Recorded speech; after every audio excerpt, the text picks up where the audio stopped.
Shop supplies. What are they? Why is it important to charge them out? And how do I charge them out? Those are the topics we're going to be diving into today.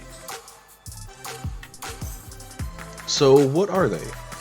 The term shop supplies generally refers to the things like oil dry, rags, solvents, cleaners, small quantities of fluids, the servicing of the parts cleaning machine, cut-off wheels, drill bits, sanding discs, and other consumable items.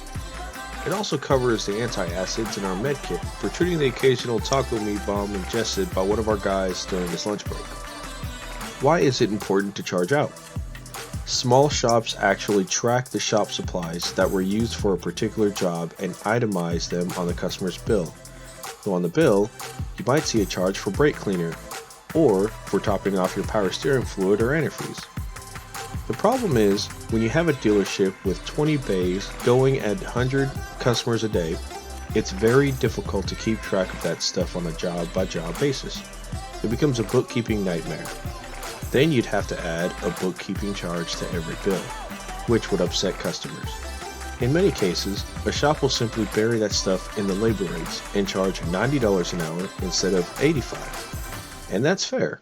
They might tell you up front that that's the cost of doing business with them. The problem with this method is that you cannot measure this on your profit and loss sheet. You can't ensure you're making enough money to cover your shop supplies.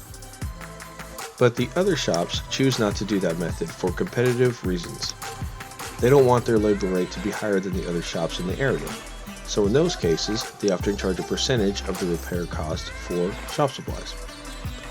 So how do I charge them out? The way I charge shop supplies is by multiplying the total amount of parts on an invoice by 20%. I do limit my shop supplies to never go over $120 per invoice to ensure the larger invoices are not inflated with this charge. For customers who complain about this charge, I do itemize the supplies on the invoice. Welding supplies. Welding supplies are not covered by shop supplies and should be charged out at any time the cutting torch or welder is used on a repair. This charge is usually a fixed rate, such as $25, but you can charge multiple quantities if the repair is going to use a heavy amount of welding. You can make the judgment on how much shop supplies to charge out based on the job. Well, that concludes today's video. Please like, comment, and subscribe. If you guys have any other topics you want me to discuss, just leave a comment below. Send me an email, let me know, and I'll make a video for you guys. Thank you, and good luck on your journey.